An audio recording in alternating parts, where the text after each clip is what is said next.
McSweeney's and The New Yorker, although she regrets to inform you that she is no longer funny. Let's please welcome Lily to the stage. Thank you.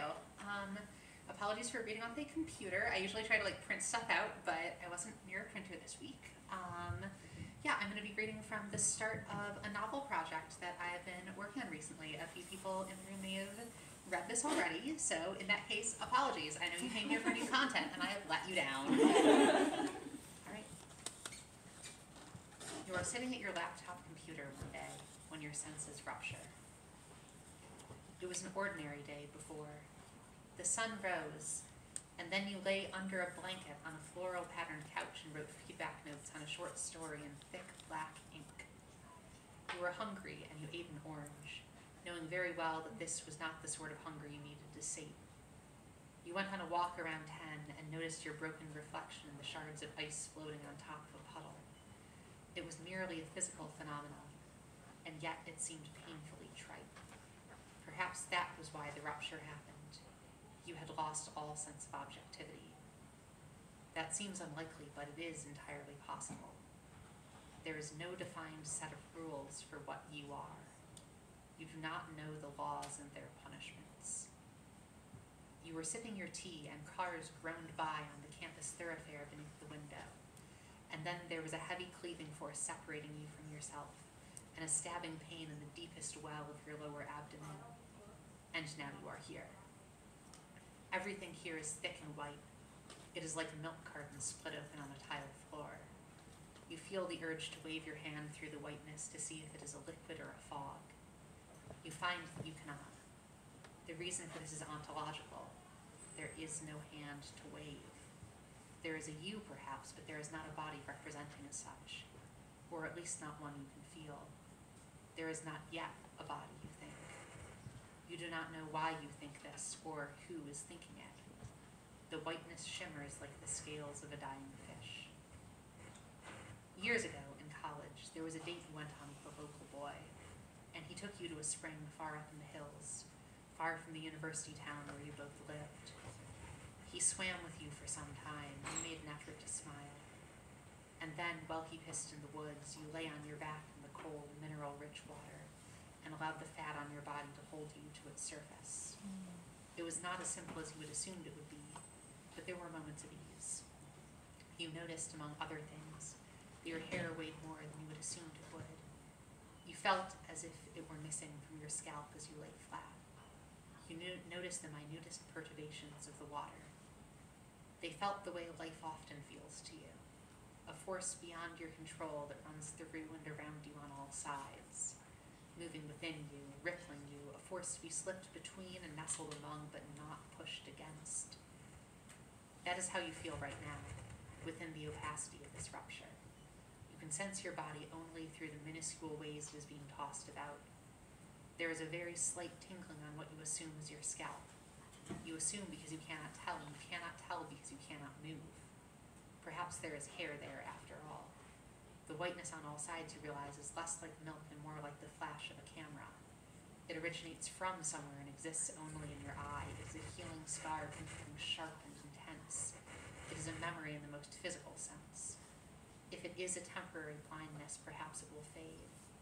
While you wait, you concentrate on the waves of motion flicking through what, yes, must be your body.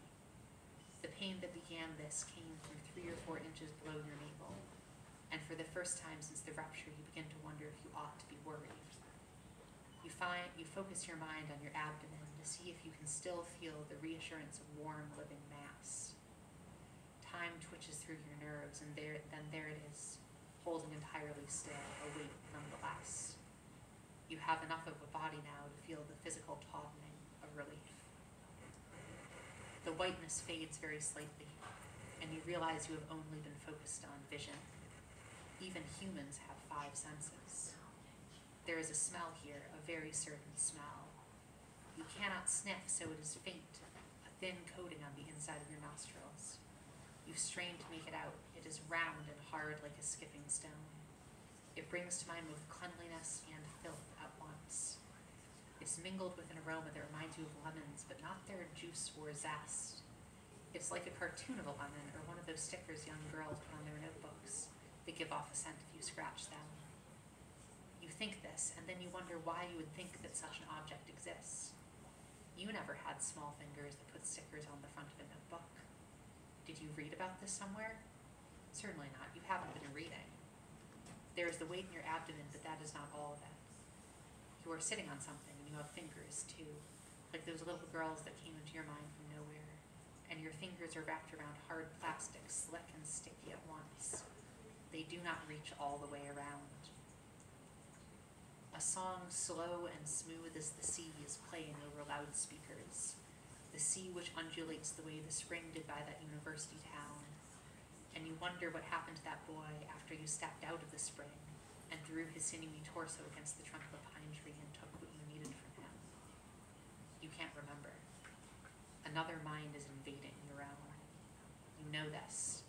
It resonates with your own like a wine glass might ring with an opera diva's voice in the sort of old cartoon you're sure you've never watched.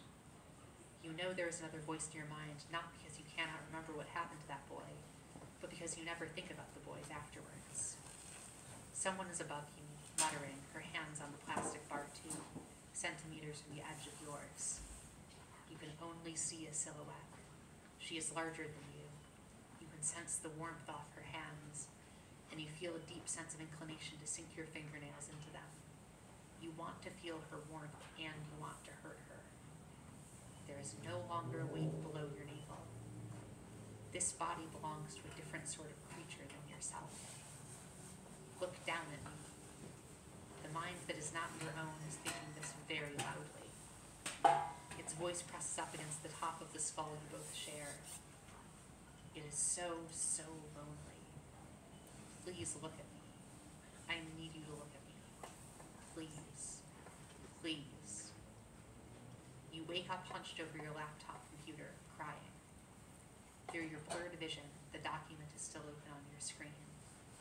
Before the rupture, you were trying to write a memoir.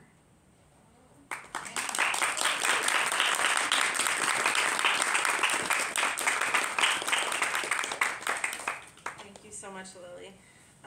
Thank you. There are some new faces who have arrived. There's seats up front if you want to come take a seat. This is a fine time to do so. Welcome for the new people. I'm Julia. I'm an MFA student, and I have had the pleasure to introduce some of my fellow colleagues tonight. So Lily was our first reader, and next, I want to make sure I follow the order. Sonia. I know people have feelings about the orders. If you're ready at a certain time, I don't want to throw that off. So Sonia is going to be our next reader tonight. Sonia Beltz is a writer from Lockport, New York. She holds a bachelor's degree from the University of Iowa and is currently a second-year MFA candidate in the University of Minnesota's Creative Nonfiction program. Her work focuses primarily on local and personal history, which currently means that her mind is usually stuck somewhere in the 19th century. Let's welcome Sonia.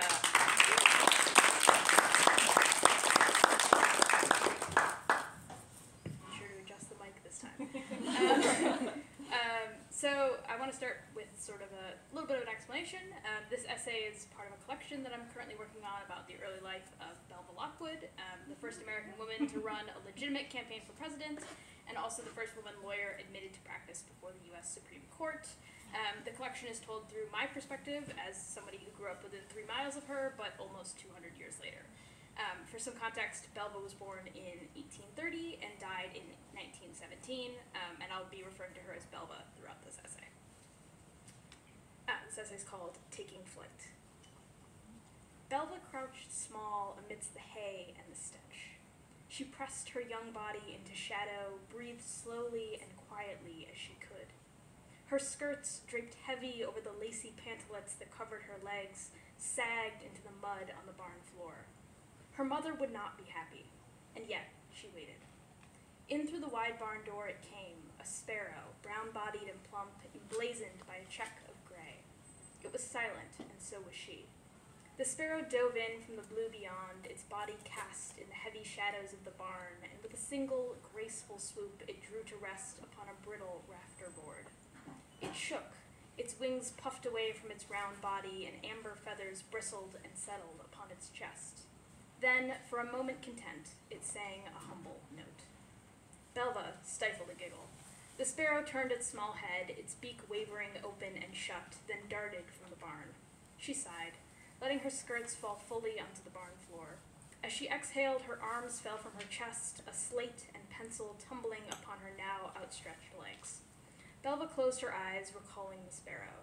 She sketched its contours from memory, the soft cushion of flesh and feathers upon its strong breastbone, the hinge joint where wings folded against its body, the slender, scaly expanse of its legs. There was pleasure in this, and also frustration, the kind of gut-felt twinge that came with ambitious yearning, the desire for things beyond reach. Today, though, she allowed this feeling to settle. She was not here for pleasure. Today, she was a student of the sparrows. From the house, she heard her mother's shouts. Mama would not be happy, neither with the girl's soiled skirts nor with her slate-etched sketching. Belva was 10 now, old enough to expect a scolding for neglecting her chores, but still young enough not to understand the bemused gaze in her mother's eyes when the girl explained her purpose. Hannah's eyebrows flickered with confusion and delight when her daughter spoke, mystified yet amazed by this child of hers, worried about the mind that burned bright in her farm girl brain like the sun behind Icarus's wings.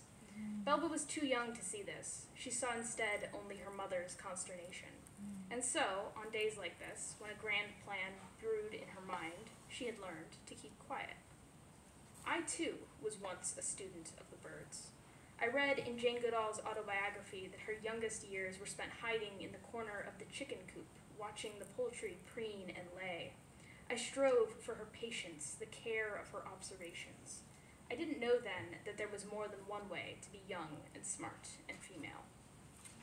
On young mornings, I'd crouch between the unsanded slats of the homemade porch stoop in our garage, pressing my hands to the splinters to hold myself still. With no chicken coop, I'd found the next best thing. A robin had taken up residence above the inside of our garage door. Each morning, she landed on the blue and purple cobbles, washed in blinking sunlight, cautious but bold. I called her Phil. Morning after morning, I watched Phil flit into the garage, a sliver of yellow grass pinched within her beak. I'd greet her with a whispered name and a skip of my heart. I watched her as she built and rebuilt her nest, undeterred every time my father tore down her ball of neat golden trimmings. Phil never laid a single egg in our garage, but she spent 2 springs trying, and I spent 2 springs watching her. When she didn't return for the 3rd year, I felt my heart sink. It was as though I had lost a friend. Phil, however, was not my only teacher. In the winters, I spied on the pair of cardinals who lived in our lilac bush. I learned that they did not migrate when the cold came and the snow frosted every branch of their spindly home. He was vibrant and bold, brazen with his calls and his motions. She was elusive, a bright orange streak and a dot of red amidst the branches, most visible upon a backdrop of fluffy white. I'd often catch them side by side, he feather-puffed and poised like a cartoon man pounding his chest. I was elated to discover they were always the same pair, my boisterous boy and his mysterious wife, that cardinals mate for life and are territorially bound. And 2, there were the distant birds. The hawks I learned to spot with naked eyes from anywhere. I'd throw my finger towards the air when a shadow crossed overhead, marking red tails and sharp eyes with glee. I taught myself to read the turkey vulture's drawling circles, bullseyeing the dead from 50 feet above. I'll never forget the day one of them sprang from its feast along the banks of the canal, swooped low and wide over my head, its enormous dark wings casting my whole body in shadow and wonder. Most of all, there were the killdeer, birds so mysterious I never learned their real name. Into my phone's notes app, I typed, "Killdeer fly like run-on sentences."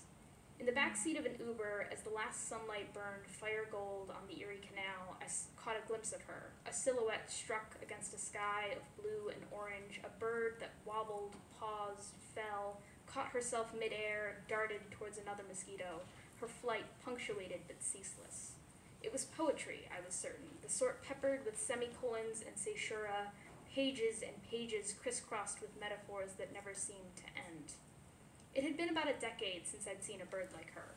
Sometimes she flew between my dreams, not so much a flesh and bone bird, but a shadow, just the outline of a body pinned against the dying light of a crepuscular sky. This is how I remember her. One among a fleet of ramblers, dark figures and soundless wings, snagging mosquitoes from the twilight air, flashes in and out of the beehive of holes in the sandstone wall that they called home.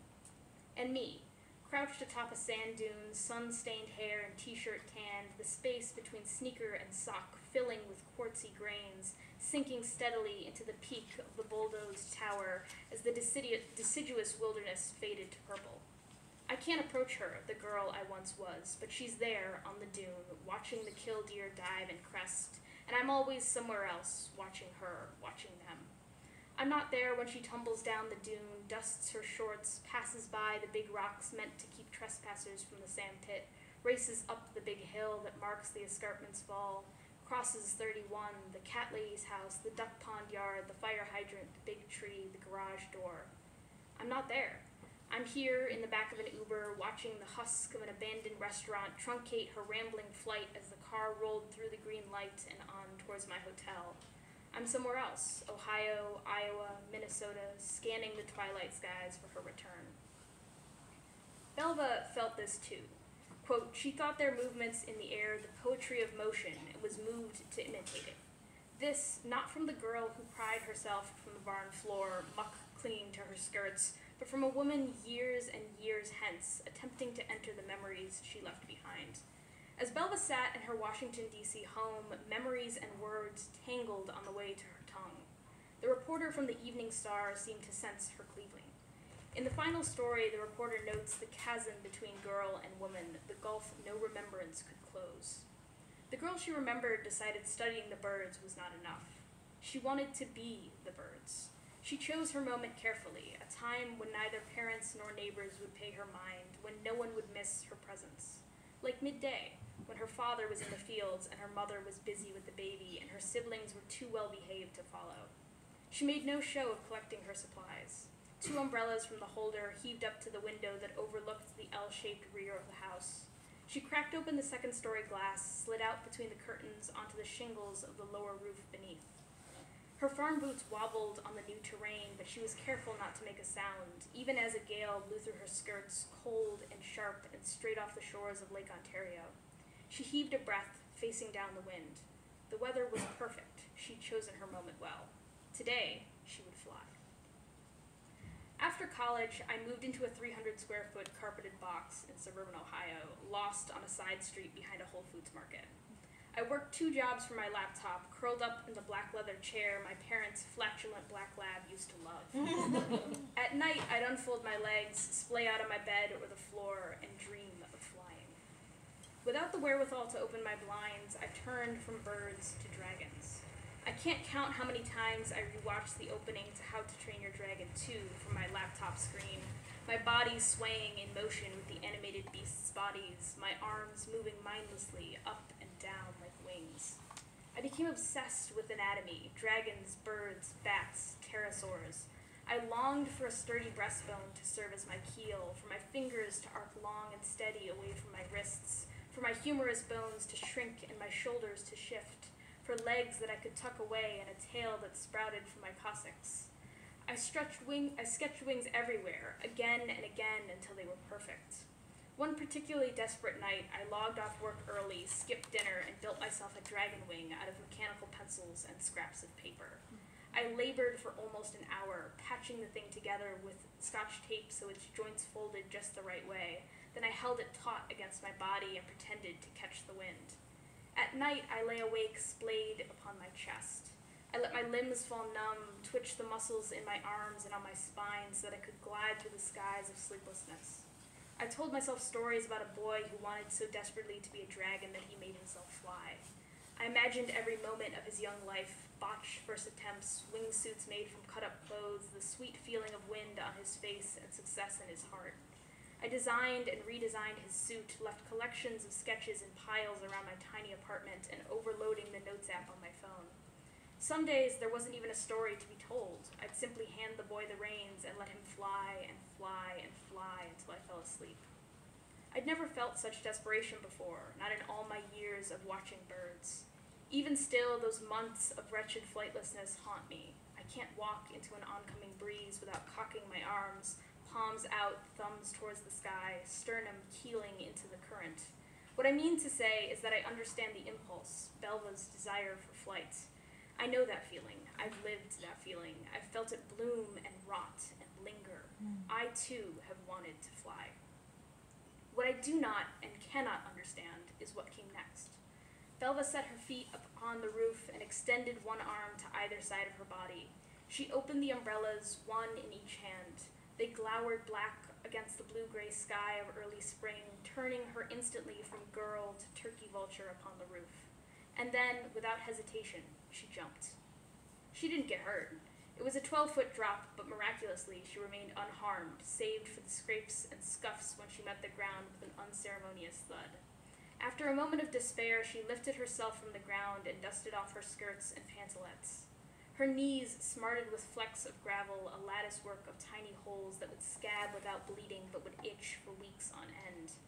The umbrellas were bent out of shape, though not so much that she couldn't twist them back the way they belonged, at least enough that her parents would never notice. If there was one consolation, it was that no one witnessed her failure. No one, that is, but the true birds, her masters, who glowered and chittered from their perches high above. Now they all knew she would never truly fly like them. When the Evening Star reporter published their article in 1911, Belva was 80 years old and was scheduled to embark on the first real flight of her life in a state-of-the-art aeroplane. By then, Belva Lockwood had succeeded. She was an aging monument to American progress and a bastion of the women's rights movement. And yet, she was still desperate to fly. What the reporter saw as courage, I see as the vice grip of a girlhood desire, the way that the memory of flight never really leaves one's muscles and bones. Of course, all this elides one moment, the only moment Belva never discussed. Quote, she remembers distinctly every detail of the incident in her young life, the Evening Star reports, and yet, what of the flight itself? Those moments between liftoff and touchdown, the few seconds she spent believing she might truly achieve what both of us have only dreamed of. No, she says nothing. That moment will always be hers and hers alone, a moment I know I'm too terrified, perhaps too adult now, to ever recreate. This, I think, is the key difference between Belva and I, between the girl selves we left behind, that she would jump, that she did jump, and that I would never do anything more than dream. Thank you.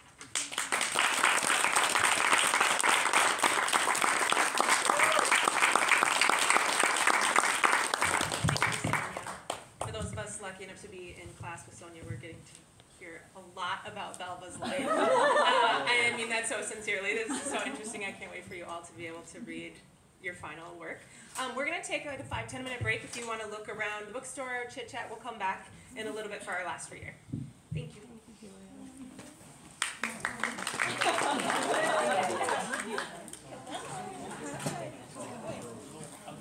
It's going good. Good.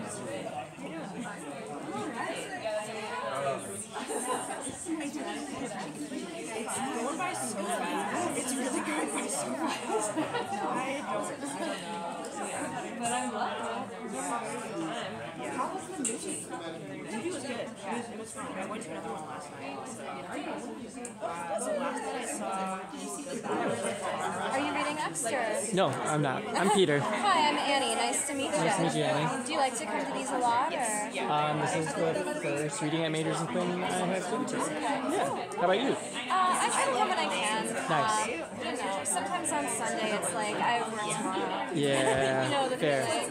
Yeah, Definitely. Are you a writer yourself? I am, yeah. Cool. What genre? Poetry. Oh wow, very cool. How about you? Well, I mostly have studied fiction, but I'm trying to branch out into plays and screenplays. Oh, that's cool.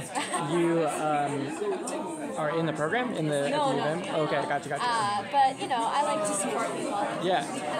Screenwriting is very cool. Like there's like such good theater around here. I feel like you, I know. yeah. I've been too nervous to like really branch out and like try to get stuff done. Yeah. What kind of, I know the Penumbra and the Guthrie obviously, or like are there theaters that you like to go to around here? I love the jungle. Do you live around here? I live in Seward, Sorry. like end of Lake Street, kind of. Oh, yeah. okay. So I've heard of the jungle, but Yeah, it's probably within walking distance Yeah, of you. yeah. So they do a lot of. They are actually doing like a new work series right now. That's been pretty cool. sweet. Yeah, if you're interested in new work, you should check it out. Yeah, they do regular shows, or like, do you know like how often, or? They have like a 5 production season Okay. usually, and then I think this month and then the next 2 months they're doing new work. Okay, cool. Let's check it out.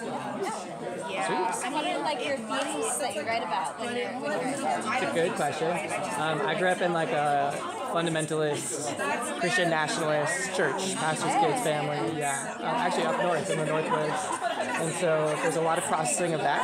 And like, I'm queer, and I think that kind of tension comes out in my work. And also class and like work, I think, comes out. Wow. Yeah, That all sounds mixed together. fascinating. Do you mind if I ask, is your work published somewhere I can read it? I just had one poem come out. I could. Do you want? What if I? Yeah. How do we do this? I don't know. Do you? I can. If you want to send me a link, you can. I'll send you a Or link. just let me know. Yeah. Do you have a social media? Instagram? Yeah. I'm on Instagram. I'm on Facebook also. I'm Annie Schoonover. I no longer have Facebook, but I'll find you. Or how about you? Here, I can get you in here. Yeah. And then I'll send it to you. Here. Oh, is this Instagram? Here. Yeah. That's what it might be. So yeah, do you know Jane Kenyon, her work at all? She's from Michigan. Where are you from? I'm from here. I'm from Minneapolis. Yeah. So she's like a Midwest. I'm from Duluth originally. I followed myself. I hope that's okay. You Yes, can of unfollow me course. later. No, I'm not going to unfollow you. It's not that serious. I will send you this link. Yeah, so her and her husband they lived up in New Hampshire in this little cabin, and they were poets, or farm, basically. And I got to visit and like met some of the whatever, but I loved her work, and so this poem is like inspired. So if you like the poem, you should check out her work. I would say. Like, Yeah. I will read it once we're not here. So you have to watch me. Yeah, that's great. That's a good idea. Yeah, that's so interesting. And I think those are like really themes I really like to read about. So. Okay, nice. Yeah, she's great. Who are some of your like favorite writers? Yeah, man. I love Flannery O'Connor. I'm trying to think. I feel like I have like favorite books more than favorite writers. Sure. I love Jeanette Winterson. I do not know Jeanette Winterson. What's her deal? Oh my gosh, she's like a very weird queer writer. Okay, cool. She's like most known, I think, for Oranges Are Not Real. Okay. No. Sounds like a great title. Like, that's a. But she wrote this really interesting, like, Frankenstein. It's called Frankenstein. Okay. And it's basically like it jumps between like Mary Shelley and like her internal monologue and like writing Frankenstein and like this sort of near future sci-fi story where like a bunch of characters with like the same names as the various players in Mary Shelley's life are like involved in this sci-fi, like they're like creating sex robots. Okay, cool. That sounds like not easy to pull off. Like I could. Right? That's like. Yeah, no, exactly. Yeah. Cool. Do you mostly read poetry or are you all genres? I try to read as wide as I can, but like I've been reading more fiction lately than like normal reading. That's cool. Anything good right now? I read Tar Baby, Tar Baby? which is I've heard that one. it's Toni Morrison, and it's like not the. I mean, I've read the ones that normally get taught, or whatever, Sula, and like and it's more. It's a love story, which I was like, okay, I'm into this. It's set in the Caribbean. It's good. That sounds great. Yeah. Actually just finished Jazz. Oh, yeah. Honestly, Okay. One of my favorites. Okay. Is it also a love story? Because I'm like, I want more Toni Morrison love stories, or is it more like? It's It's a historical novel, right? Yeah, it's a historical novel. It's about a woman who finds out her husband is having an affair and Okay. he kills the woman. Okay. That's more what I expect from like a. Exactly. So not really. It's just like the. that's why I think I love Tar Baby, because I'm used to, like, usually when you like open up a Morris novel, it's like, all right, someone's gonna, many people, well, people do die in this, but people are just, there's gonna be murder, there's gonna be like incest, there's gonna be like, it's gonna be intense. But this was like very sweet. It's like a very sweet love story. I would love to read that. I'm glad that you mentioned that, because I'm like, oh, now I want to see her do that. Yeah, like, yeah. I bet she can really Cool. So, okay, so you're born in Minneapolis, and did you go away for any period of time, or you always lived here, or? I went to Oberlin and Ohio. Oh, yeah, for sure. And then I came back here. I was supposed to move to DC actually, but I graduated in 2020, so that did not happen. Yeah, I feel for you. Yeah, but now I'm here and I'm happy about it. How about you? It's a good city. Yeah, I love it here. Yeah, I was in Atlanta for a little bit, and then New York City for a brief bit, and then just recently moved back. Okay, cool. Yeah, So that's right. Minneapolis over New York for you? Yeah, it took me a little while to figure that out, self-awareness wise, but I have family here, I have a little nephew. So like I didn't realize that was their first next generation or like whatever, and just like how impactful that is. I was like, okay, I think I want to be around this Minneapolis vibe. So. Hello, everybody. We have even more people To be joining continued. us. This is so great. Welcome to those of you who just arrived. We have one more reader. For those who just got here, there are seats up front. I don't bite. So if you would like to take a seat, please do. If you want to stand, knock yourself out. Julia Oshwald-Tilton, I am a student in the university's creative writing program, and this is a series that we do a few times each semester to highlight the thanks for coming up. The brilliant work of our students in this MFA program. So we heard from a couple readers before the break, and we have one more reader for you today. We are going to be hearing from Frances. So Frances Ogamba won the 2022 Diana Woods Award in Creative Nonfiction, the 2020 Kalahari Short Story Competition, and the 2019 Kofi Otto Prize for Creative Nonfiction. She's also a finalist for the 2023 Locus Awards, 2019 Writivism Short Story Prize, and 2019 Brittle Paper Awards for Short Fiction. Her stories have been nominated twice for the Pushcart Prize. So please join me in welcoming Frances.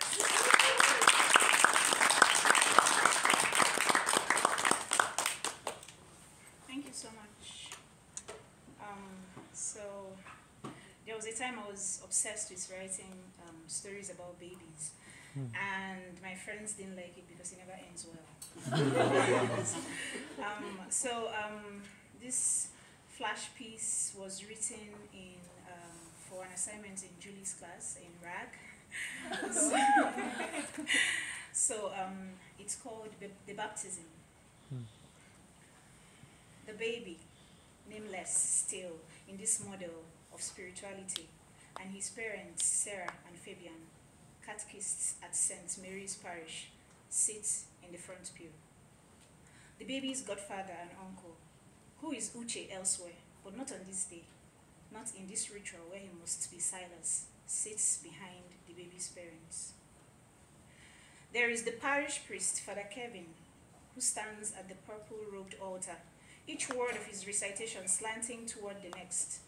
There is a mass server, a stripling who lowers his body too deeply into tasks, lighting candles, opening the rites book, ushering the baby's parents and the godfather into a patch of light at the mouth of the altar.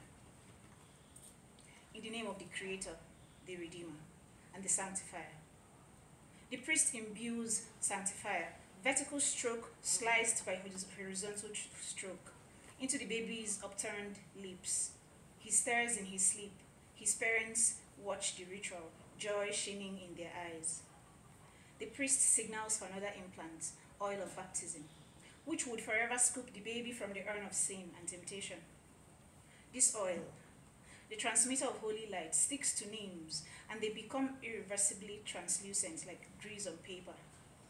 And should the baby go astray, or if by ill chance a fever snatches him from his mind in the middle of his living, this oil will chant his name. What name do you want to call this child? The question instantly invokes them. Names. Thousands of names. Names whistling like pine forest leaves, shining like rocket plumes, pouring like Victoria Falls. Names knock scratching at the baby and his parents. They are everywhere. Johns and Peters, Philips and Andrews, Alexandras, Matthews. There are Pauls and Anthonys. all the names who lived before and after Christ. Names fastened onto a people in the guise of religion, names given in honor of a patriarch or an advocate, names visible to the baby, names hovering like mid-sized balloons. The baby's parents hand the mass server a paper with the chosen name. Nobody asks the baby's opinion. The air is crisp when they also say it. Jean. A mournful wail rips the air as the horde of rejected names gather their crushed hopes and depart. Well, the baby must now choose which Jean to become. The bell must have tolled crudely into far corners of Christendom. Jeans of different origins and languages permeate the small chapel's stained windows, fluttering excitedly. Han, Ivan, Sean, Jan, John, Johan. Some come with anger, still tightly held. They come limning the things that ended them. They sway the baby with promises of how much fun they would have together. They recite poetry to the baby. They are tricksters and swindlers and teachers and healers and earnest workers. They killed or were killed. They died tending to sheep, or in their sleep, or on their ship. They speak to the baby in Igbo and Bemba, in Greek and French. The baby, fresh from his creator, like his creator, understands them all. His mouth curls in a smile, which the parents assume is his acknowledgement of Christ newly in him. Jean, the priest says, we anoint you with the oil of salvation in the name of Christ our Savior. May he strengthen you with his power, who lives and reigns forever and ever. The desires of these genes strobe around the baby as their welcome dwindle. The baby's sinus prepares to inbreathe a gene. Take me, I was born in a war and didn't know how. Take me, I want to feel another sunshine. Take me, I want another chance to. Take me, I never met my mother. Take me, please, just take me. Me. Jean, I baptize you. Suddenly, a new Jean gusts through the chapel door, swift as a youngling, soft as cotton. This new Jean lunges at the baby, emitting a babble none of the waiting Jeans can pitch. The baby chuckles in his sleep. This new Jean had expired after 1 month of birth from sudden infant's death syndrome. The assembled Jeans nudge the baby not to take this Jean. Take John the Apostle, the one Jesus loved. Take John the Baptist, the one Herod floored. Okay, consider this Johan, who died for speaking the truth. Or yeah, manage this one, who died in prison. Why not look the way of this Jan, whose kidneys failed? Take this Ivan, who ran the red lights. Just take any Jean, who already traversed life's hallway by at least half. Do not take this new Jean. He never grew beyond breast milk. Do not take this Jean, who died while still wrapped in his birth face. In the name of the Creator, the Redeemer, and the Sanctifier, the priest concludes. Maybe this baby is the kind that burns his hand before pulling it away. So he flares his nostrils and sucks in this new Jean. He trembles and sneezes. Your life, his parents chorus. All the genes understand the lateness of that chorus, the futile wish of life where there may be none. Heads lowered, shoulders hunched, they deflate into quietus, where they shall await another infant baptism. Their hearts squeeze in sadness at the lost chance with this baby, sadder at the baby's stupid gamble, saddest that he wasted his energy coming at all. Thank you.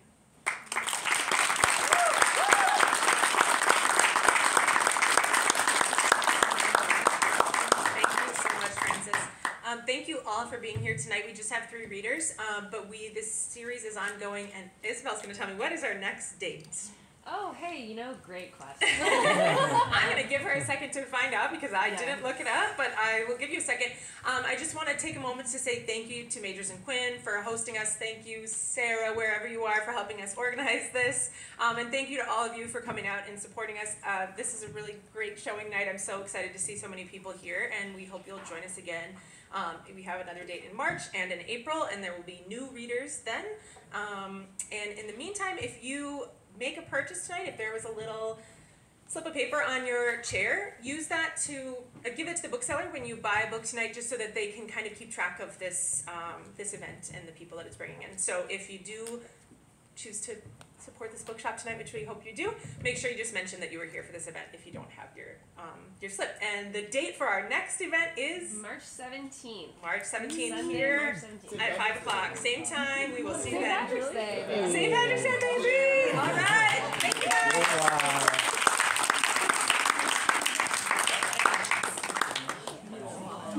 Anyway, great to meet you too. Maybe see you at the next one.